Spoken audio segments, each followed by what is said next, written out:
Very good afternoon to the audience. On behalf of the Basic Science and Humanities Department of University of Engineering and Management, Kolkata, I welcome all to the distinguished lecture series to 2020.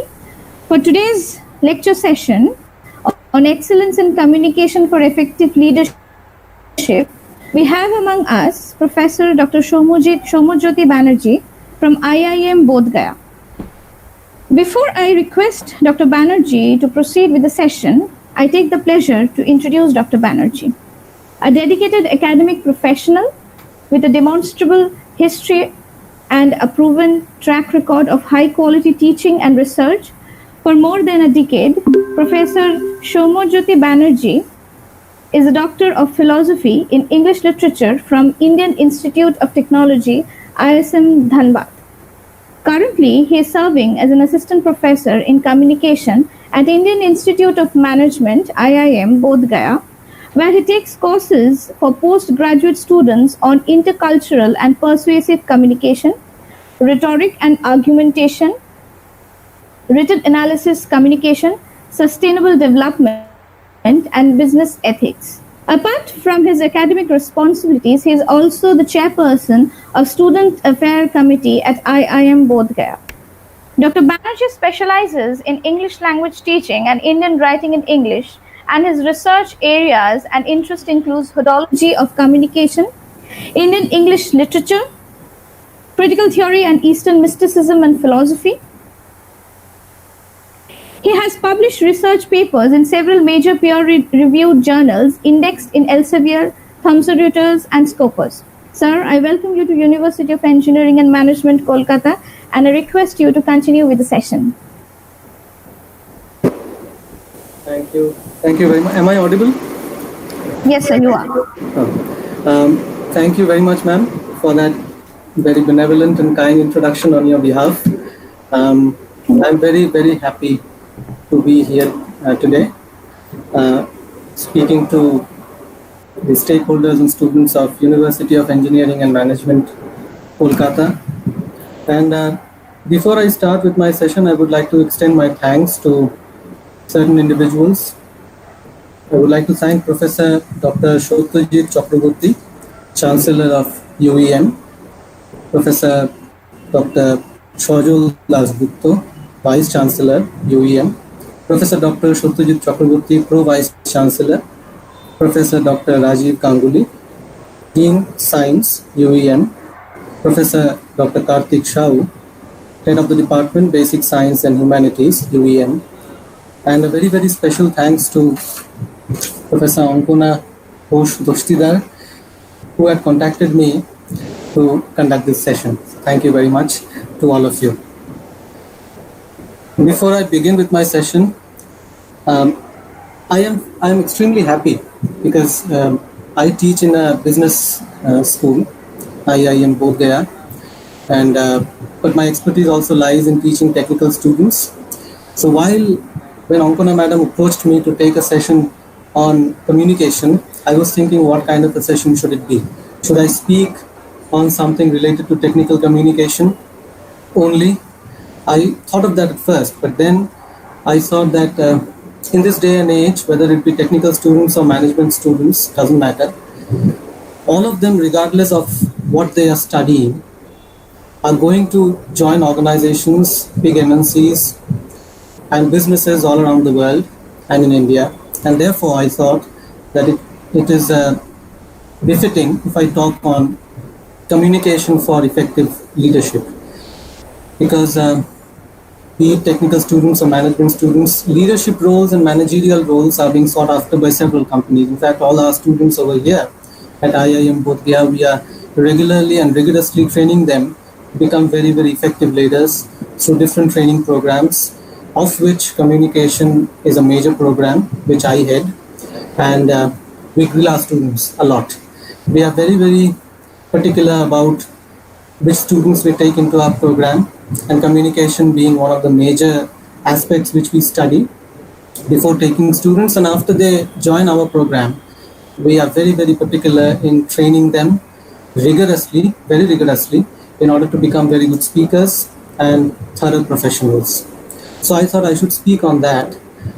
My audience for tonight who are watching, I've been told on YouTube, is mainly the students of UEM. I speak directly to you, but I also think others would possibly take have some key takeaways from my session tonight.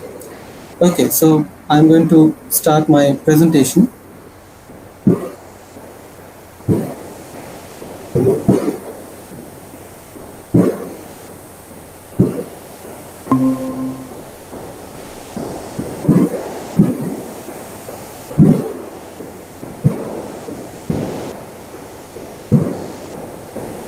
Ankuna madam, is this presentation visible?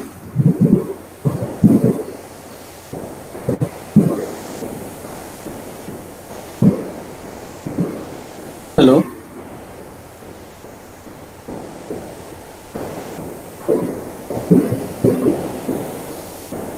Ma'am, is my presentation visible?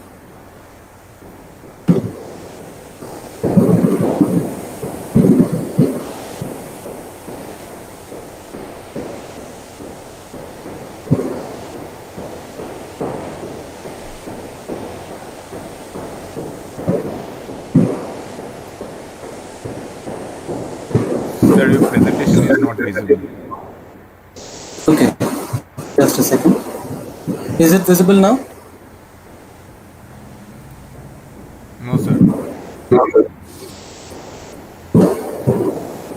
Okay.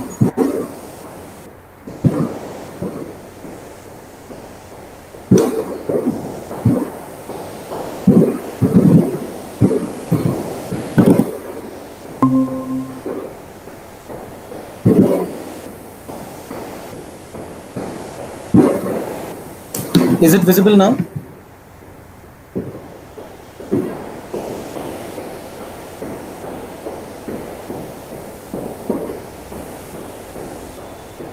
No, sir. Still, it is not visible. Well, I am Though sharing there my was screen a from. window, it appeared, but it is not visible.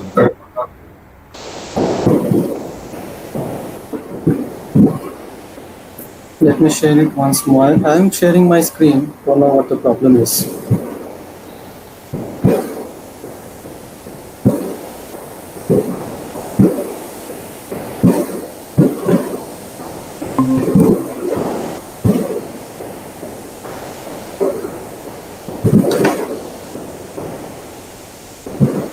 Is it visible now? I'm sharing from my side.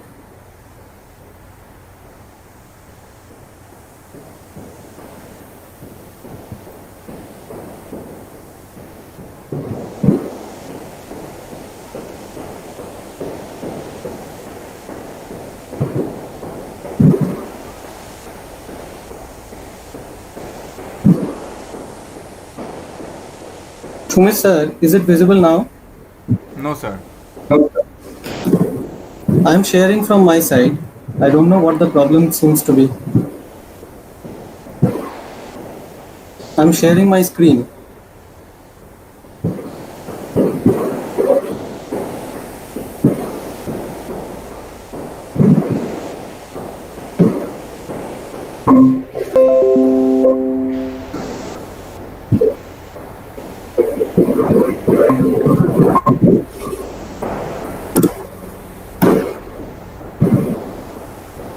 It should be visible now. I'm sharing the PPT.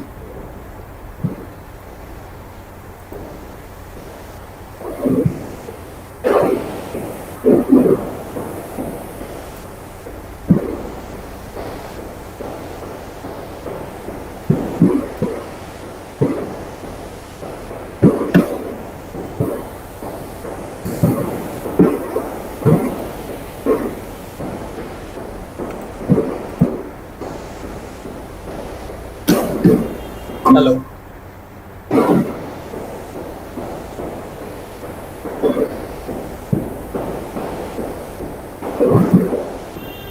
Hello. Sir, there is a problem, I suppose, because your screen is not visible. I am sharing my screen from my side. It is showing me that google.com is sharing your screen.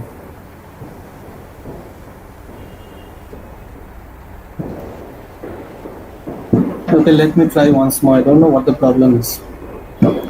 Sir, are you sharing the whole screen or a window? No, I'm sharing my whole screen. I'm sharing my entire screen. Please share a window. Let's check. Okay.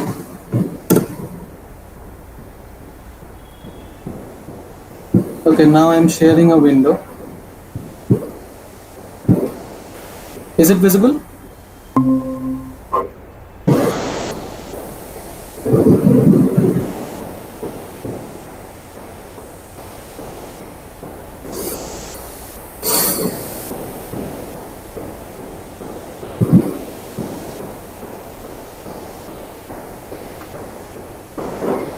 Sumit sir, I'm sharing my window. No, still it is not visible. The options I are don't know. coming. The options are coming, but there might be some technical issues for which it is getting disconnected. Uh, Let me. The So, options are shall I? coming that you are sharing, you are presenting your screen, but then Yeah. it is getting disconnected. Uh, what shall I do? Shall I log out and then log in again?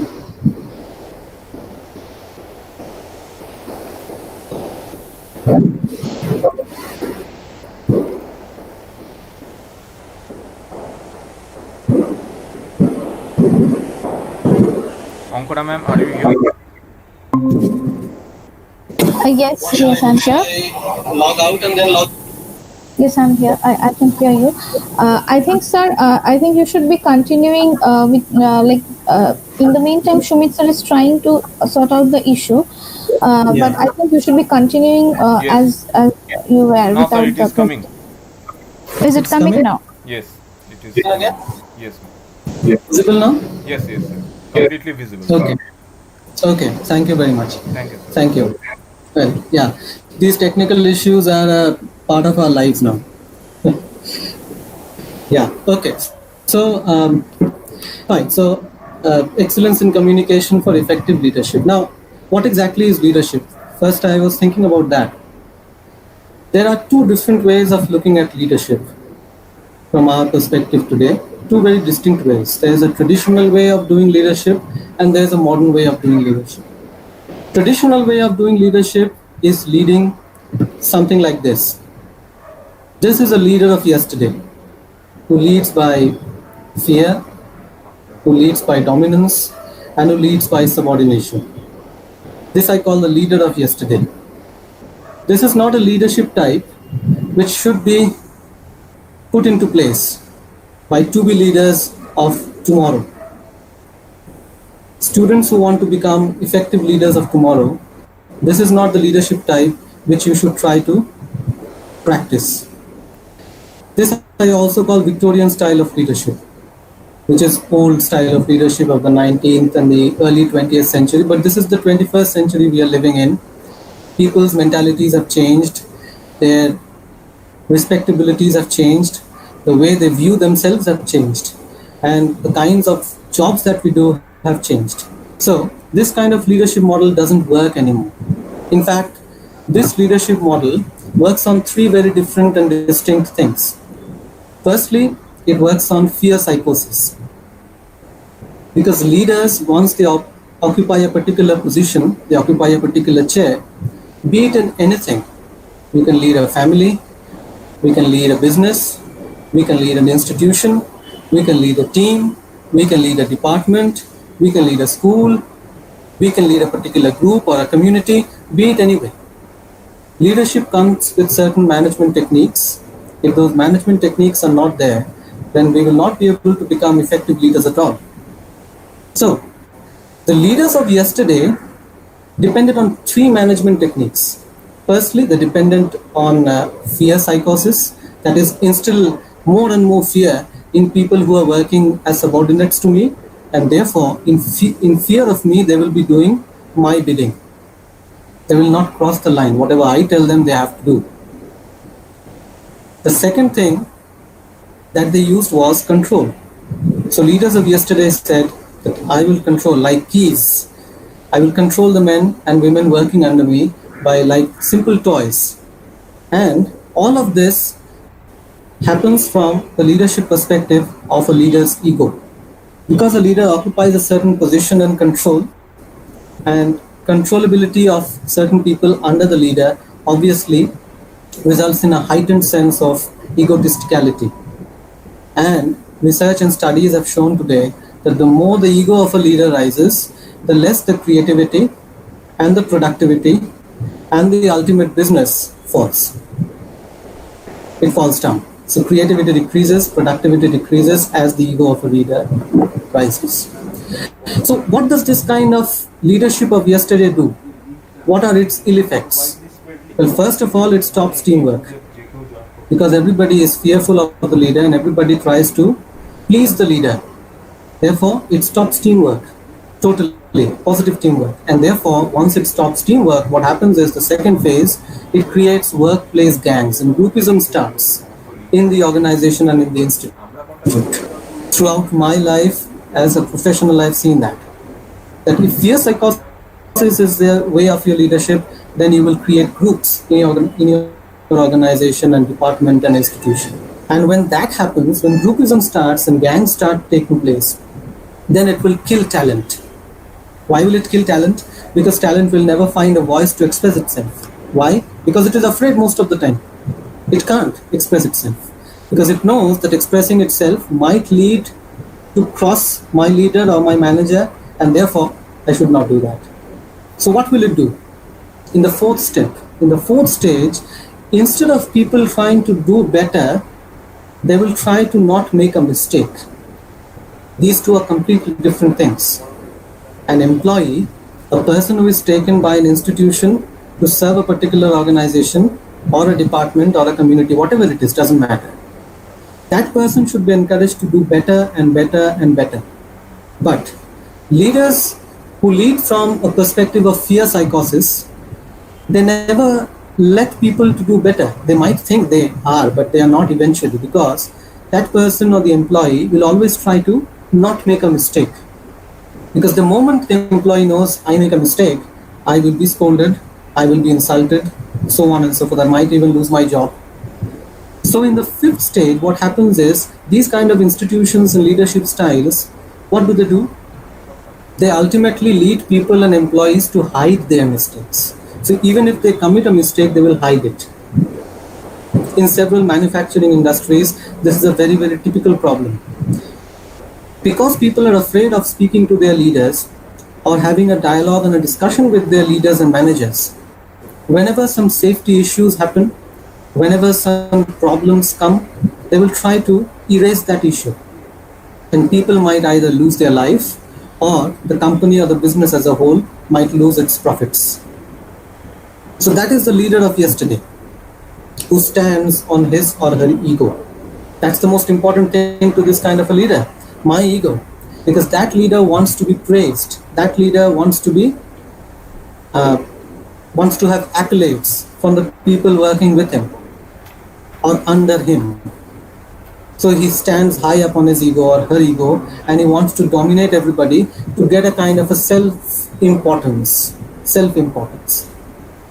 So that's a very tiny leader who stands up high on his or her ego and tries to dominate the scene.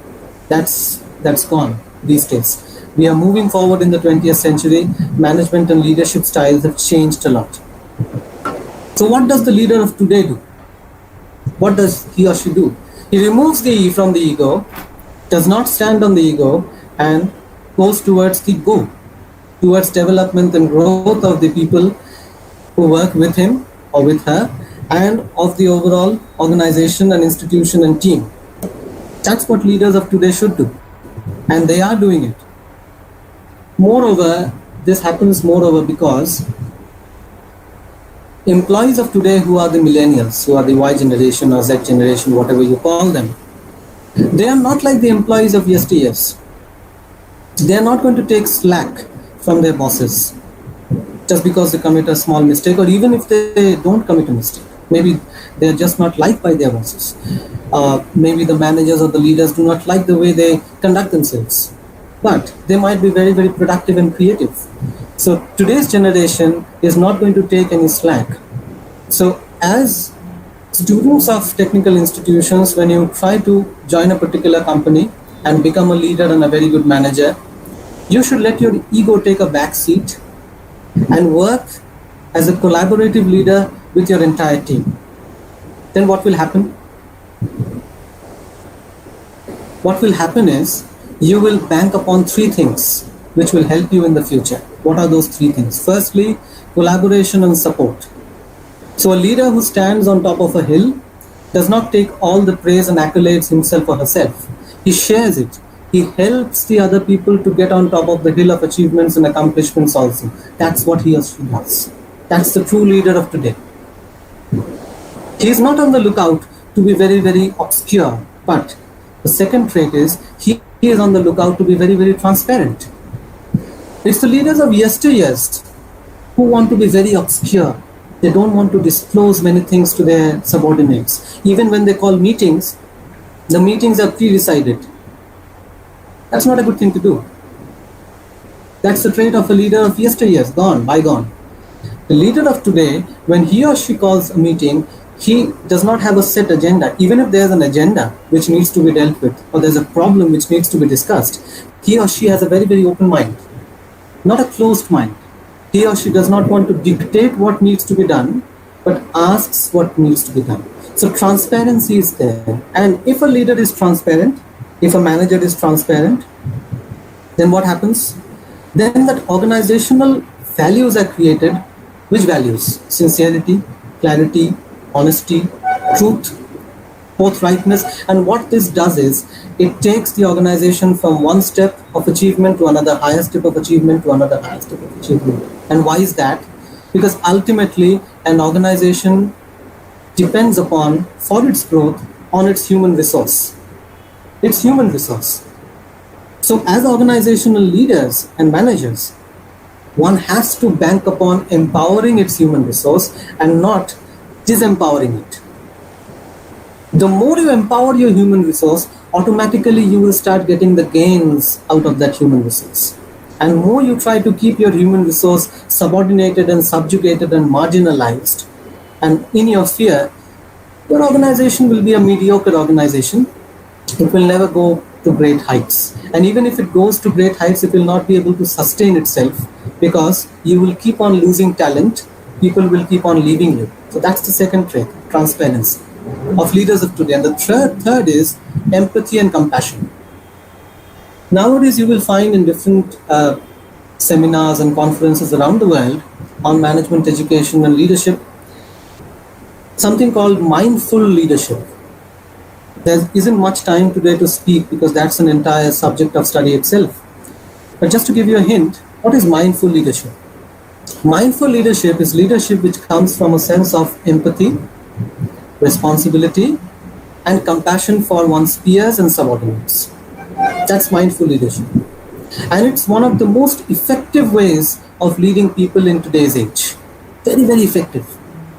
Extremely positive, up and going kind of leadership, which knows how to deal with people, which knows how to deal with its employees, which knows how to deal with its team members in a compassionate manner.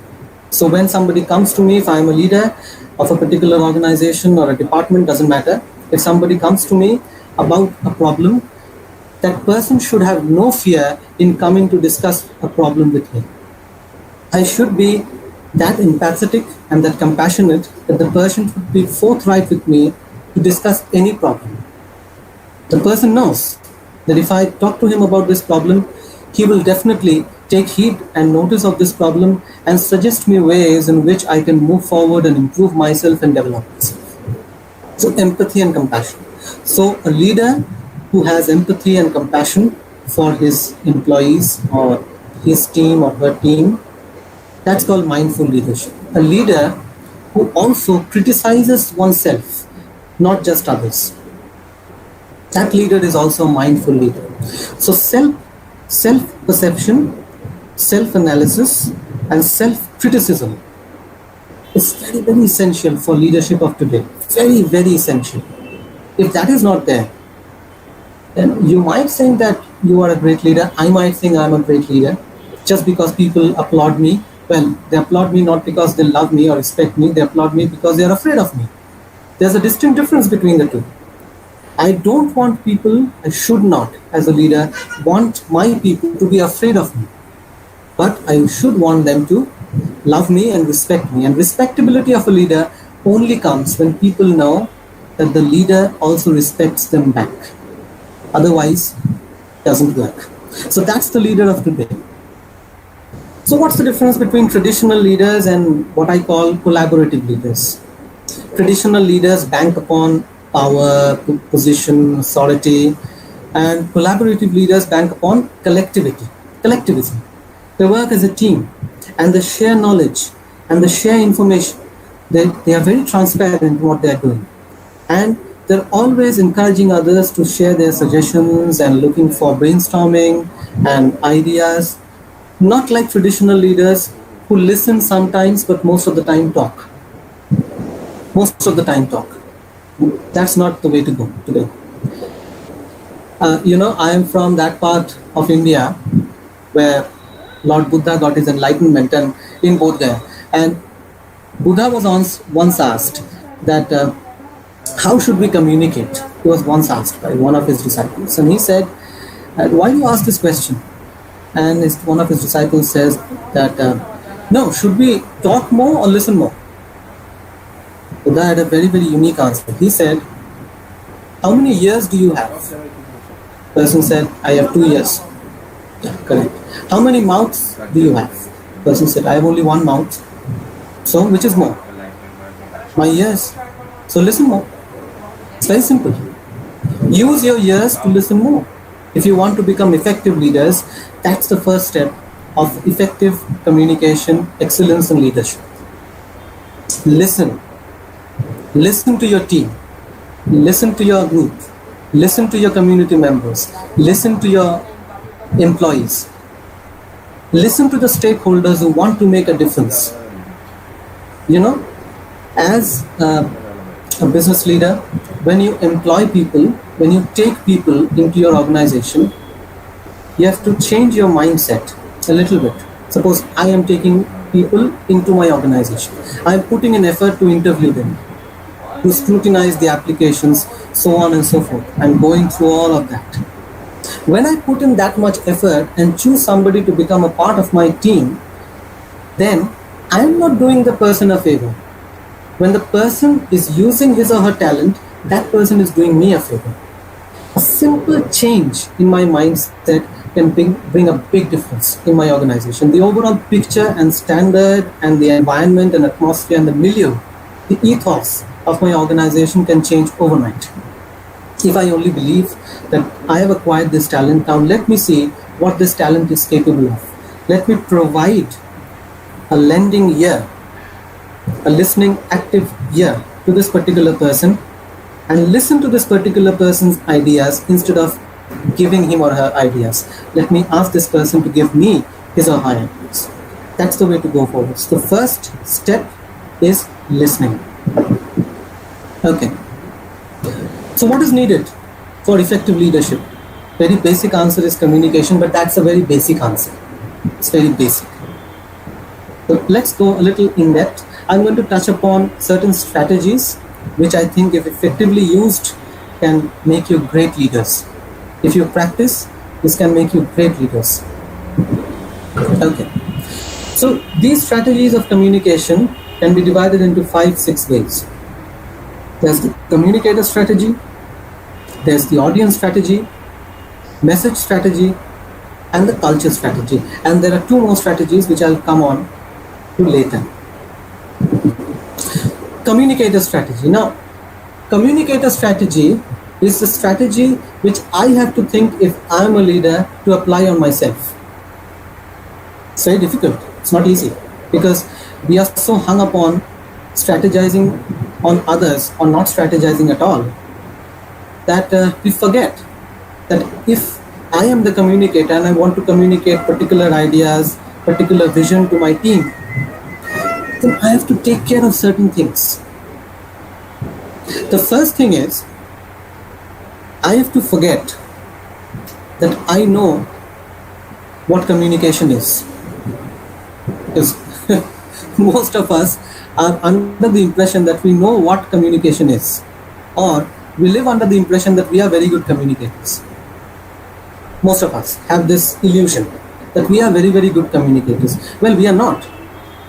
We are not. If we were, then we wouldn't have so many interpersonal and societal problems. Most of the interpersonal problems that we have, either in our personal life or in our organizational life, comes from communication. Most of the problems, in fact, I would say more than 70% of the problems happens due to a lack of communication, effective communication. So if we were such good communicators, these problems could never have come up in the first place. So first, I have to let go of my illusion that I am a very good communicator. Only then will I strategize. If I have this illusion that I am a very good communicator, others don't understand me. Like some of the modern poets who write modern poetry and they want us to understand their poetry. And if you tell them that, hey, I didn't understand your poetry, they tell you back that it's your problem, it's not my problem that you didn't understand. Well, no, it's your problem. You are not able to communicate properly so that the person in question understands you. So now think of yourself as a leader and you are managing a team of 200 people or 500 people. Those are human beings, you are not managing machines. So you have to think first about your strategy, communicator strategy. So the first thing in communicator strategy is whenever you try to communicate something to either a person or a team or a group, first set the objective. We don't do that most of the time. I have seen that from my experience. Very rarely we do that. So break your objectives down into 3 parts. What is my general objective? For example, I'm giving you business examples. My general objective might be to increase my customer base for my company. That's my general objective. Then break it down further. What's my action objective? My action objective might be to sign 10 MOUs with different clients in this particular quarter or 6 months or 1 year, doesn't matter. That's my action objective. Now I've set my general objective, I've set my action objective. Now what do I need to do as a part of communication objective? Now if I have as an action objective to sign different MOUs with different clients, then my communication objective can be to have a high level executive meeting to discuss this, to have a dialogue, to brainstorm. That is my communication objective. What normally happens in institutions is because different heads of departments and institutions and organizations and teams, they do not break down their communicator strategy into objectives and other things, which I'll come to later on. They are totally lost. Whenever a problem comes, they want to go straight to the action objective and they don't think about communication objective at all. So they will always mess up their style. That's the second point under communicator strategy. What is your style? Leaders of today talk with people, not at them. That's what they have to do. You have to talk to your people, engage them, motivate them, inspire them. And that depends upon the style of communication that you are employing. Let me talk, there are different kinds of styles which can be employed. Let me tell you about 2 styles. The most used style of ineffective leaders is called the sell-tell style, which means leaders will either sell you their idea and they want you to be persuaded, or they will tell you their idea and they want you to act on it, to implement it. But that's ineffective. What leaders of today do is they talk with their people, with their team, and they employ what is called join or consult style. So they will ask, tell me your ideas. Tell me, what do you think about this? We have this problem. How do you think we should solve them? We have this particular project. Which people do you think will be the best to handle them? Who wants to volunteer first? It's very difficult because we feel that if we are not telling people what to do, then our importance comes down. Well, it's the opposite. It's the exact opposite. If you tell people what to do, nobody likes to be told what to do. Even in our personal life, we don't like to be told what to do. We either like to be requested, if not, we like to be consulted. Now, certain leaders might feel, should I request something to be done? Well, if you don't want to take that route, at least consult and let them join in your project, in the making or the evolution of an organization or a team or a particular business. Let them join. Once you let these talents that you have acquired join, you change your style from selling and telling to joining and consulting, you will see an automatic positive change in your organization. Things will start happening. The ball will start rolling. So don't talk at people, talk with them. And the third, very, very important ingredient of communicator strategy is credibility. Leaders, I have found, business leaders in different positions, organizational, institutional leaders, they rarely take care of this. Very seldom do they take care of their credibility. Now, credibility has 5 different factors. It has several factors. I have brought it down to 5 very common factors because we don't have much time to go in depth. First is the rank. Now, most times leaders think that their rank makes them credible. Well, it does, of course. I mean, if you want to learn about batting skills, you go to Sachin Tendulkar. Or if you have a particular teacher, because of his or her rank, you might listen to that particular teacher or that particular boss you have. Okay. So that rank matters, position matters. I'm not denying that. But rank has its associations with 4 other different things which have to be taken care of by an effective leader. And one's communication has to be based on that. The second is goodwill. Leader has to ask himself in a communicator strategy, do I have goodwill with my team? And how will I know whether I have goodwill? I have to ask myself, what is my image? How do they look at me? How do they perceive me? Do they perceive me as a person who is very positive, who is very helping, who is very compassionate, who is very trustworthy? Or do they look at me as a person who is not all of those? So goodwill and image are the second and third ingredients. But that's not all. Most times you will find ineffective people in leadership positions and they are not able to deal with problems of their teams because of a lack of expertise. They don't have knowledge in their particular field. They don't know. And yet they try to preach. And because they don't know, what happens? If I lack expertise as a leader, when I try to communicate and when people question me, I will always become aggressive. Aggression comes from a lack of expertise. Why? Because lack of expertise accompanied by a bad image will lead to inferiority complex. Because I feel that people know that I don't have such expertise. So I am always feeling inferior. I am convening a meeting, but I don't want to listen to people's arguments because, if they give too many arguments, I don't know that particular subject well, so I will feel inferior. And when I feel inferior, what do? From inferiority complex, I go to what? Superiority complex. Basic psychology, 101.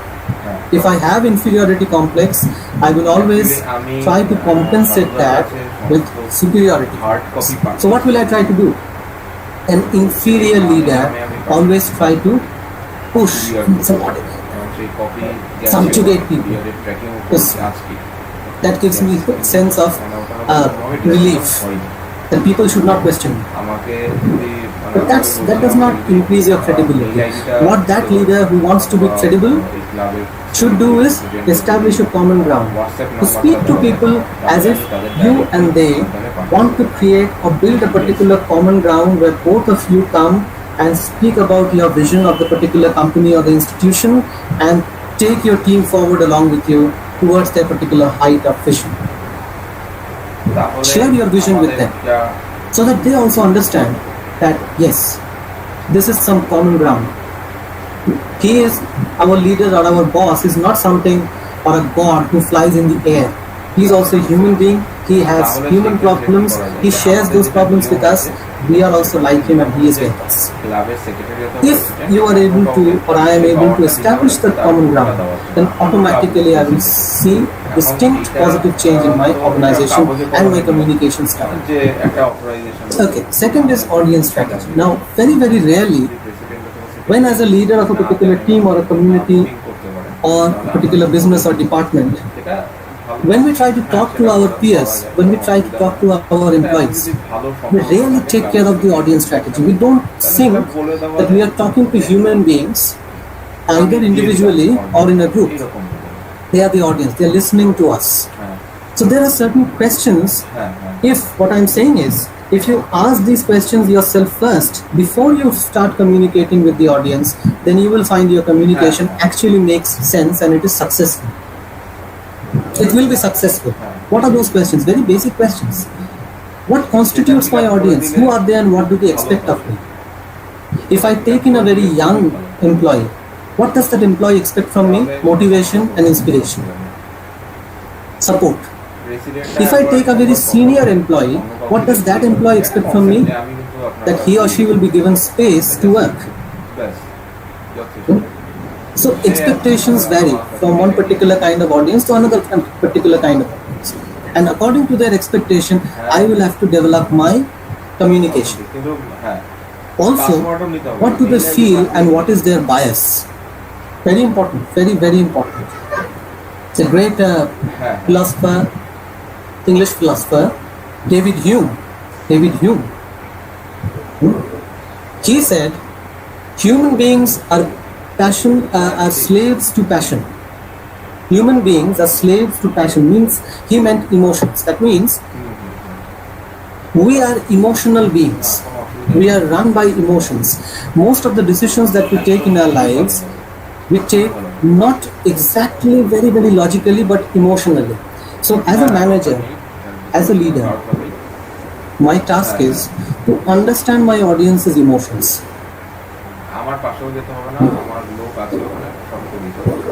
This happens especially, very, very important example would be in intergender communication. Very important.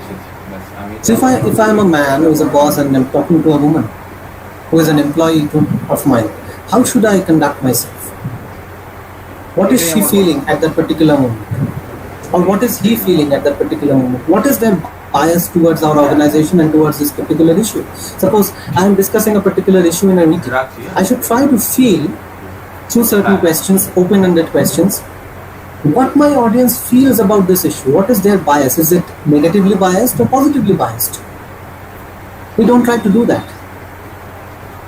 We begin a meeting by being ourselves either negatively biased or positively biased, and we want the audience to agree with us.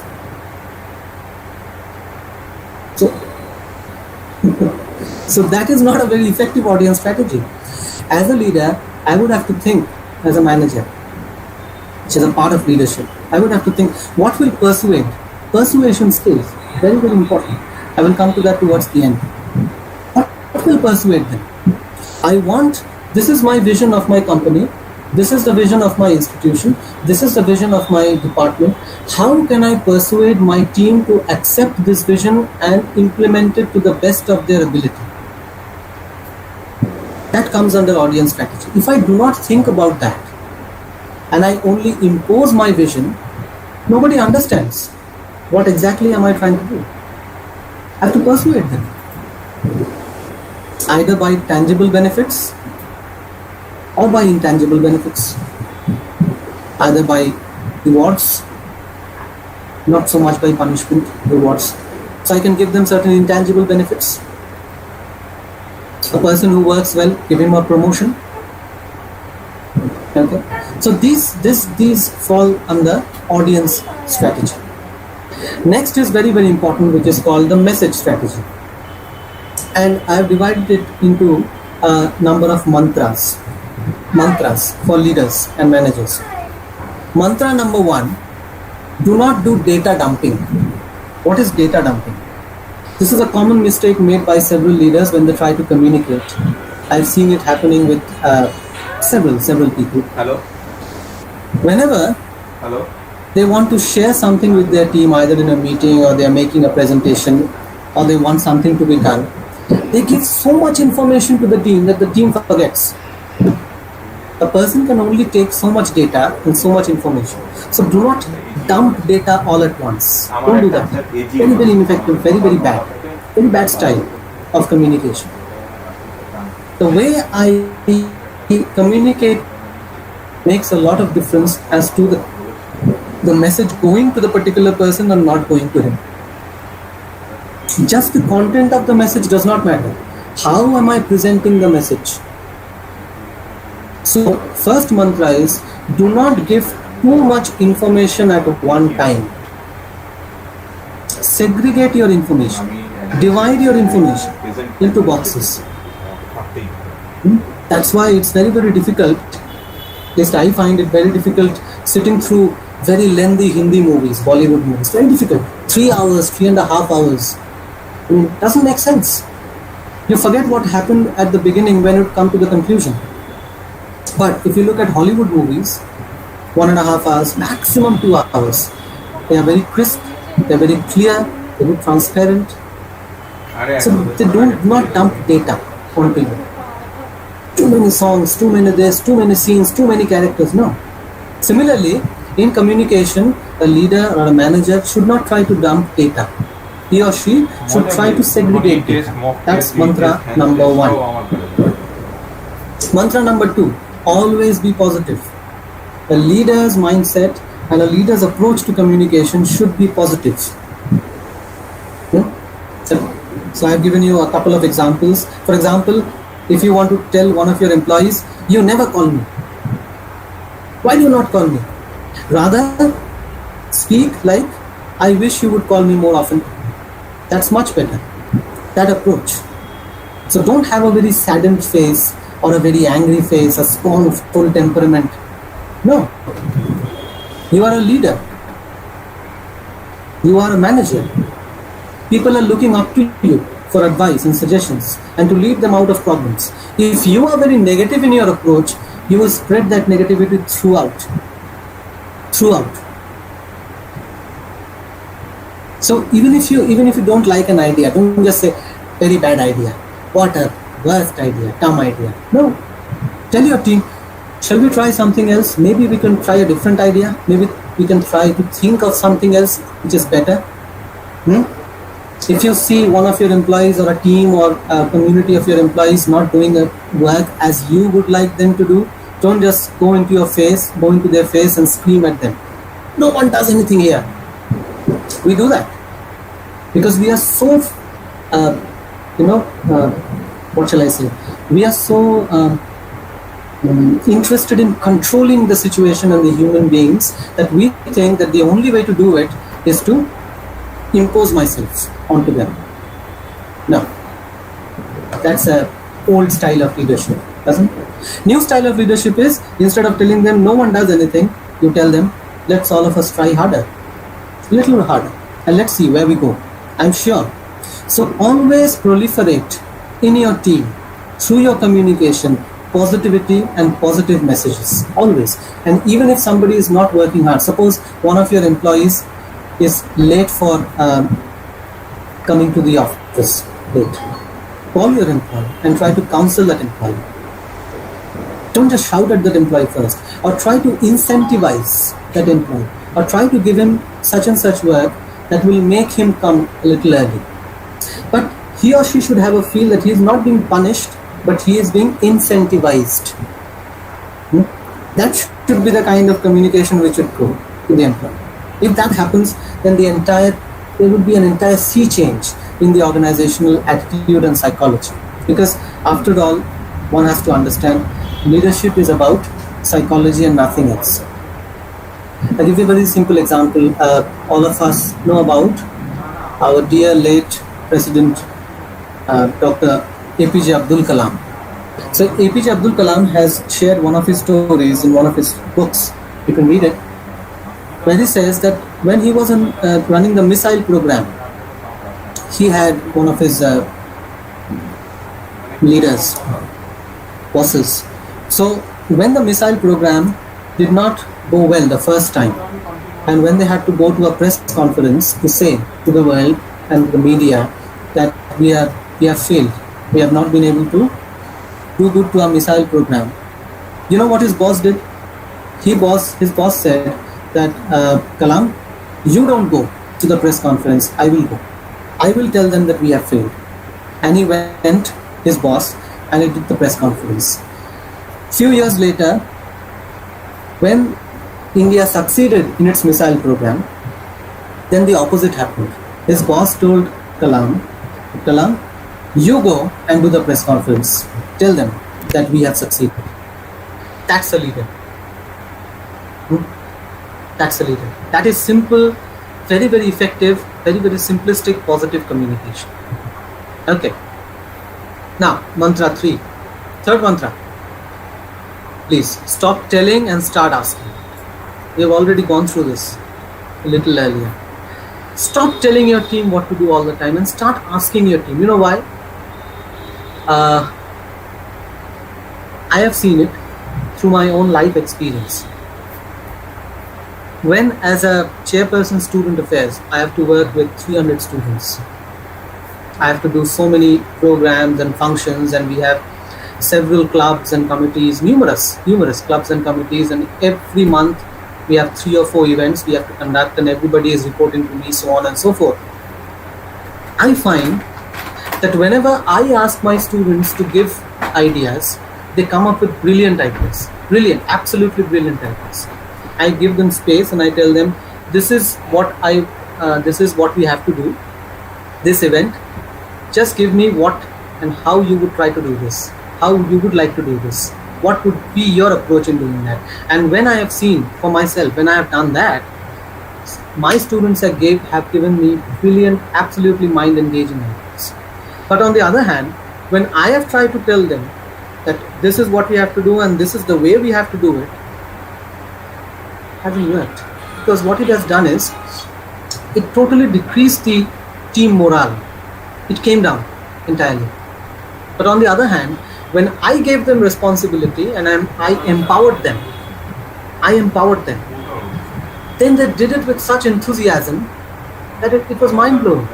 It's mind-blowing. Even now, with all these restrictions, we are doing our cultural events, we are doing all the different kinds of events online. And it's my students who are doing it. I just tell them that this is what we have to do. Now you do. They ask, sir, how do we have to do that? I said, I am not going to tell you. You do, whatever. You are responsible. And you have been empowered, you do it. You just tell me if you need any support from my side. I will give you. When that I have been able to do, I have seen a sea change in my organization. The way the students interact with me and I interact with them, it's so friendly and it's so homely. It's just like we are a family. They can call me and say, sir, we are facing this problem, please sort this out. And I tell them, okay, fine. And if I am facing certain problems, I just simply call them and I say, but it's never blame game. Once what we have tried to do is no blame game. No accusations to be thrown at each other. Accountability is there, responsibility is there. But if you are able to create this particular communication channel of stop telling and start asking, it will create a lot of difference. Just as an example, I told you this. Okay. So, fourth mantra is, firstly, ask for less. If you have certain people who are not able to do multitasking, don't give them multitasking. Don't ask them to do multitasking. Give them certain small tasks. Ask for less. Why? Give them certain projects in which you think that they will be successful. And once you are able to do that, you will find that they will grow in confidence. So that the next time when you give them certain bigger tasks, they will be able to do it very, very well. So that is the ask for less technique. And then you have the ask for more technique. What is the ask for more technique? It's very simple but very effective. If you want a small task to be done by somebody, call that person and give him a very big task. But of course, it varies from individual to individual. Give him a very big task. If the person is unwilling to do that very big task, then give that small task which you actually want that person to do. What will happen is that person will feel relaxed. And once the person starts feeling relaxed, then he or she will be able to do that task better. Okay. And the final mantra is always have a Vidur. Vidur was a counselor and an advisor to King Dhritarashtra. And he was a very honest man and a very straightforward man. He always spoke what he found was good for Hastinapur, the kingdom Hastinapur. It doesn't matter whether the king agreed with him or not. He was very honest. As leaders and managers, we should always try to have a Vidur. The mistake we make is we try to have somebody who is always a yes man. The problem is, if we always have a yes man, we will never be pointed our mistakes. But on the other hand, if we have a Vidur, we will be pointed our mistakes. And when we are pointed our mistakes, we will be able to rectify them. So always have a Vidur. So that's a messaging strategy. Now, obviously, culture strategy is obviously very, very important. Cross-cultural, intercultural communication. We must understand that our organization is a gamut of different human beings who come from different cultures. And therefore, our communication style also has to change from one particular individual to another individual based on the culture that individual has come from. As far as possible, we must keep our organizational culture very open so that different kinds of individuals can have their say in that particular organization and also can adapt to that organizational culture. So for this, what I would suggest is to remove one thing and to do another thing. Remove stereotyping. Don't stereotype as leaders, because if I stereotype being a leader, then I will not be able to perform well. If I think that this person is like this and that person is like that, then my leadership will not be effective at all. On the other hand, if I improve my emotional intelligence is to understand that every individual is different from another individual and psychologically train myself to deal with different individuals in different contexts and different situations differently. That's called emotional intelligence. Emotional intelligence is the way to go today. Period. So my communication will also change when I impose or implement emotional intelligence in my communication style. And I would like to present this model, the very, very significant model of intercultural communication called the Hofstede model of cross-cultural communication. This model is divided into 6 parts, and each part tells of a particular way in which culture can be perceived. Let me give you a very simple example. For example, if I am working with a particular culture which is very, very individualistic, like culture of USA or Switzerland or say Germany, very, very individualistic culture, then I have to change my communication style accordingly. I should be on the money and on the go all the time. On the other hand, if I am trying to communicate in a culture which is collectivist, like Indian culture, we are a collectivist culture. Here values matter. Here family matters. Here domesticity matters. Here elders matter. There, my communication style should be a little different. I cannot have the same communication style when I'm communicating somebody who comes from an individualistic culture and somebody who comes from a collectivist culture. So similarly, when I'm communicating with somebody who has a very long-term vision and then somebody who has a short-term vision, I have to change my communication style.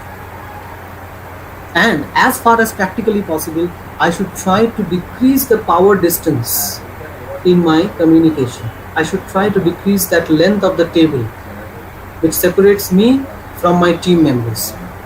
I should be a leader, or my communication style should be such that the person sitting on the other side of the table should also feel comfortable saying something back to me.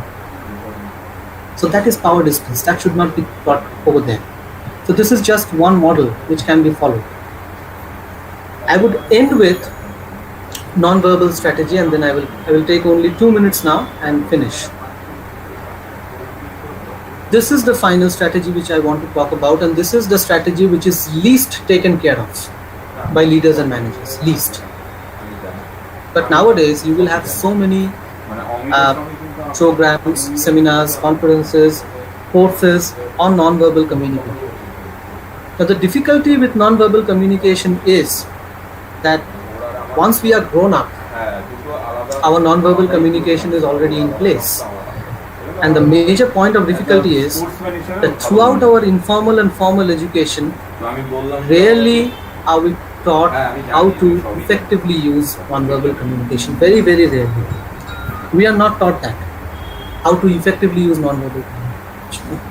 I mean, our parents don't sit with us and say, your body language should be like this, your gesture should be like that, your eye movement should be like this, your head movement should be like that. No, it's never there.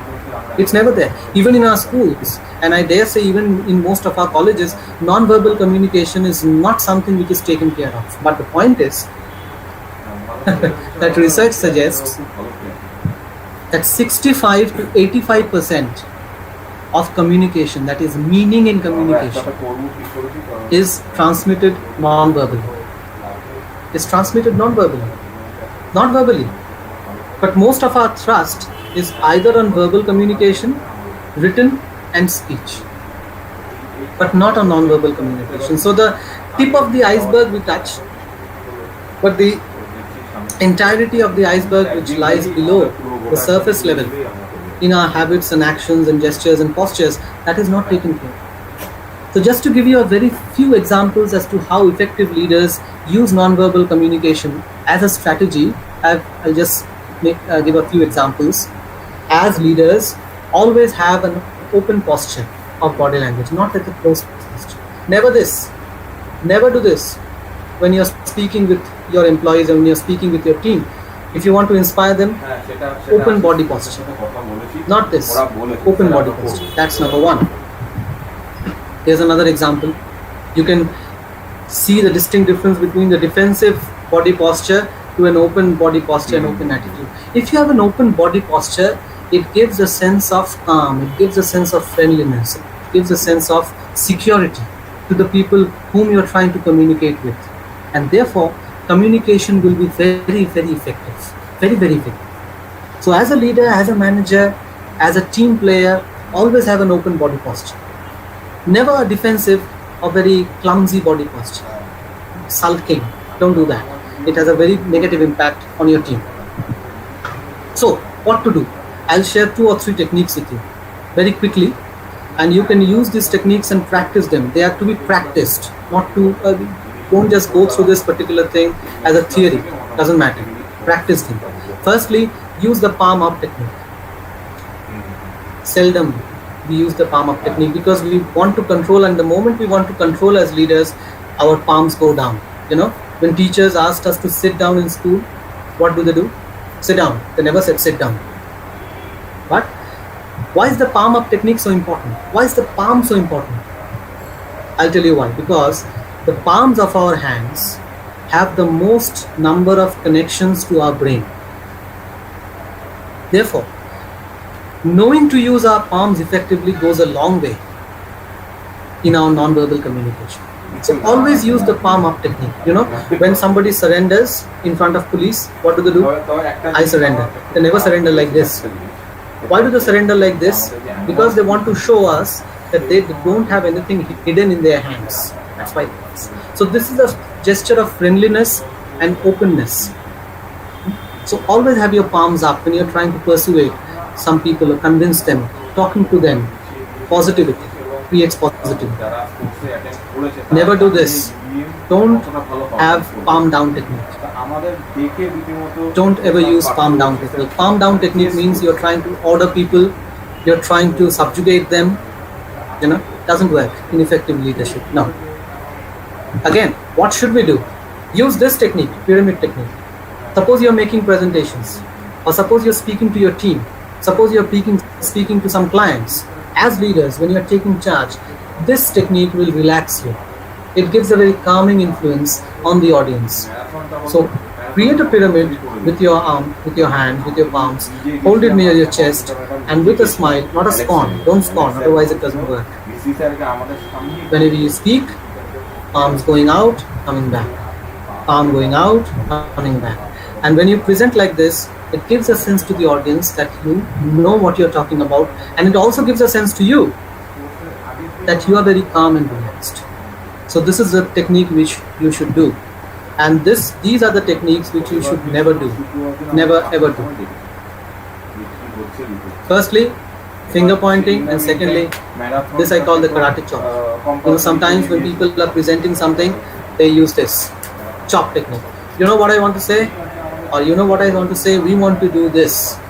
Very, very bad technique. No, it's a technique of absolute subjugation. People don't like to be told anything like that. So as leaders, as positive managers, if you want to inspire people, don't use the karate chop as if you're chopping them. No, and do not use the finger pointing. Don't do that. All right. So I think we have run out of time, and I'm going to stop here. I'm going to stop sharing now.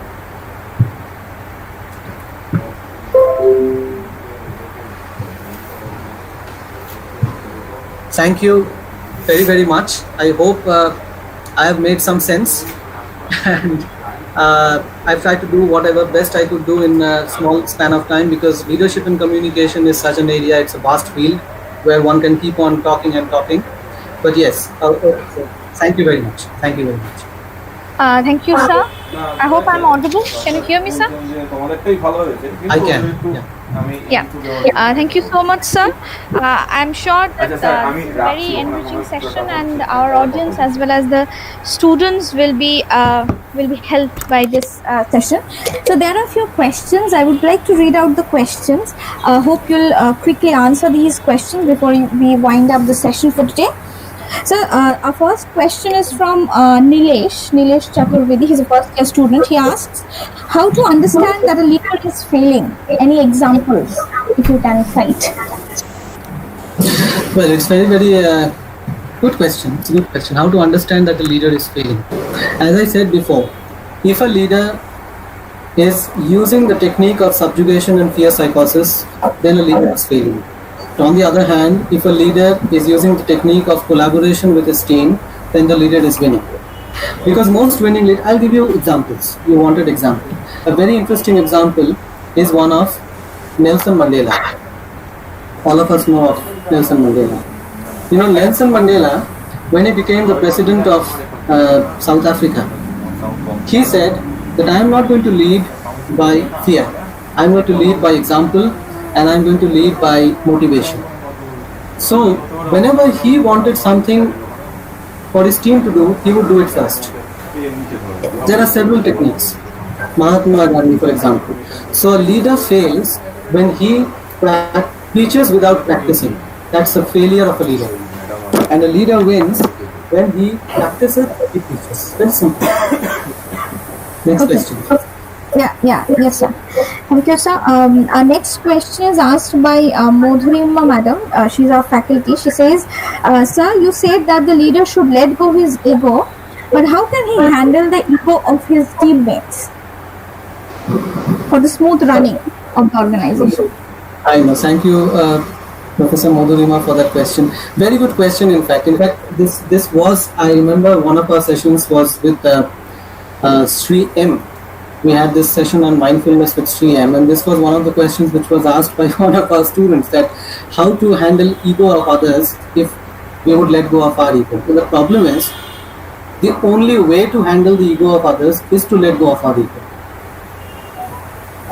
There's no other way to handle it. So as a leader, if I hold on to my ego most of the time, then I will have an even terrible time handling others' egos. My job as a leader is to create an atmosphere whereby what my vision is can be implemented by my team. If I think that my ego will implement that vision, I don't think that is the way to do it. But as a benevolent leader, if I let go of my ego and if I take care of my communication with others, I don't have to fear about anybody else's ego. They will all fall in line. That's what I think at least. Yes. So there is another question by student Shotsho Mondol. He asked if we follow the pyramidal structure of our hand while talking, is there any chance that it will distract our mind? Just to distract our mind.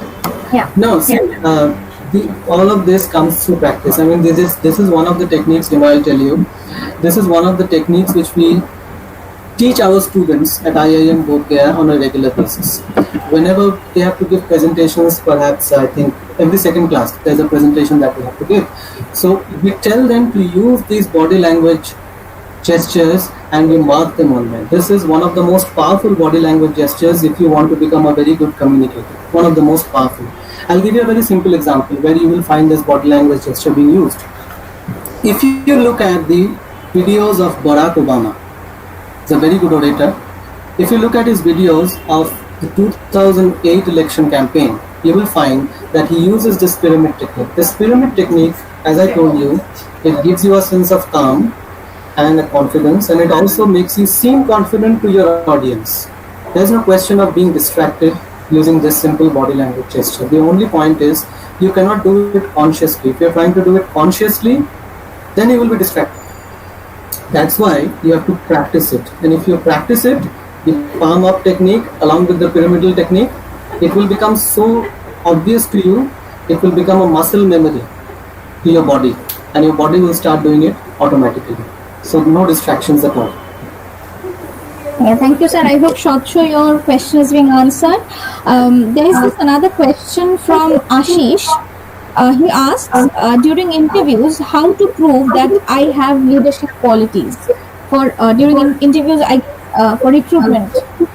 Yeah, I'll tell you. Very good question.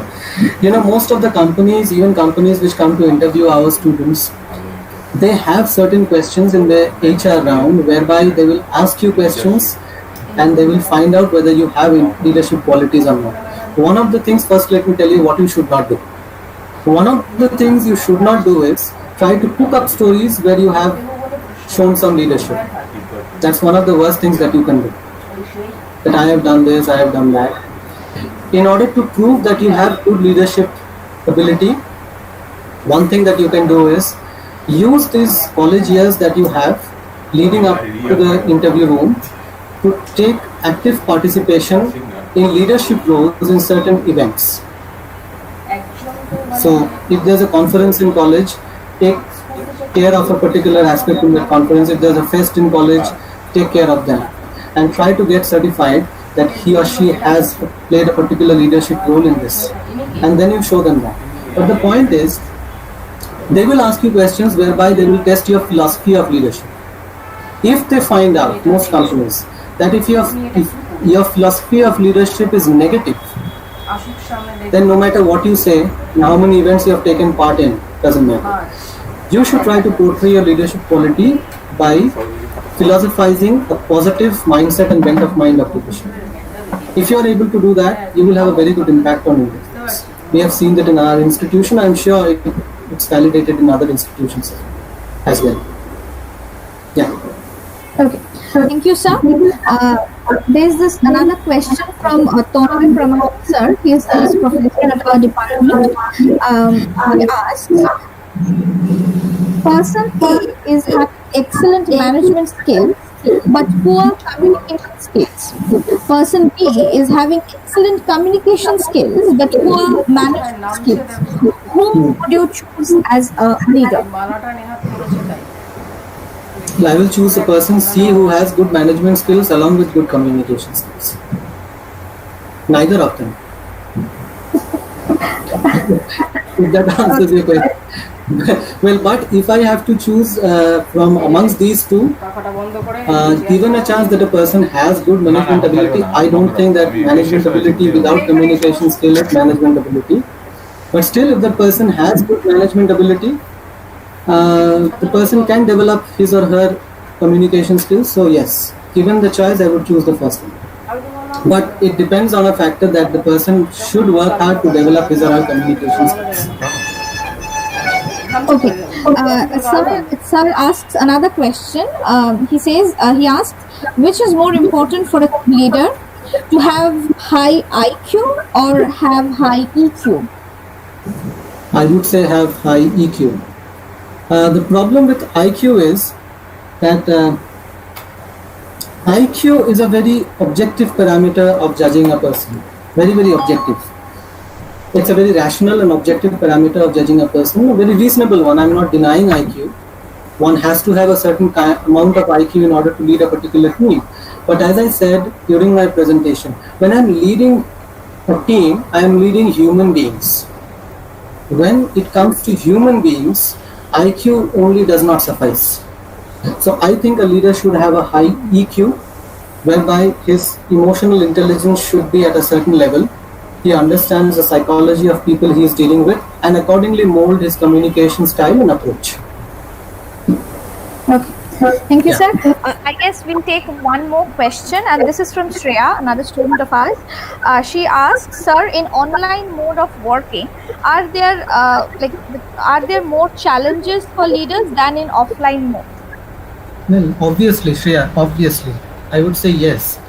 Obviously. Well, the first thing is you don't have face-to-face interaction. There's no dialogue happening face-to-face. And one thing which obviously goes out of the window, more or less, when you don't have face-to-face interaction is non-verbal communication. Because now you can see a part of me, you can't see the whole of me. So when non-verbal communication is not taken care of, the leadership becomes a problem. So yes, obviously, in offline mode, I think leadership is much more, much easier and much more effective than in online mode. In online, I have seen from my personal experience, or whatever little I have led my students, it's that difficult to lead them or to manage them in an online mode rather than in an offline mode. Because in an offline mode, you can you can inspire people by creating a kind of homely atmosphere. You're working together, you are discussing together, you are having meetings together. But in an online mode, it becomes difficult. You are not able to take care of the non-verbals, you are not able to understand what the human being is going on, you are not able to look directly into that person's eyes. Most of the time, you are either looking at the screen like I was through my presentation. So that becomes difficult, yes. It's very, very difficult. Yes, ma'am. Yeah, also I would like to add, and I'm sure you will agree that there are various technical glitches that we have to go through when we are online or when we are operating via online. Saw that towards the beginning of my presentation. Yeah, that's actually what I wanted to say. Nonetheless, thank you so much, Dr. Banerjee, and I think we should be winding up our session over here. Thank you for delivering such an insightful speech and answering the questions of our students and the audience with like so much enthusiasm. Thank you so much, sir. But before I end the session for today, I would like to thank the entire management of University of Engineering and Management, Kolkata, our Honorable Chancellor, Sir, Professor Dr. Satyajit Chakraborty, our Honorable Vice Chancellor, Sir, Professor Dr. Sajal Das Gupta, our Pro-Vice Chancellor, Sir, Professor Dr. Satyajit Chakraborty, Sir, our Dean Science, Professor Dr. Rajiv Ganguly, our Head of the Department, Professor Dr. Kartik Shah, and the entire Basic Science and Humanities Department for allowing and support. Especially Shumit sir for helping me with the technicalities of the online session. Thank you so much. Thank you all. Have a great evening. Thank you. Thank you very much.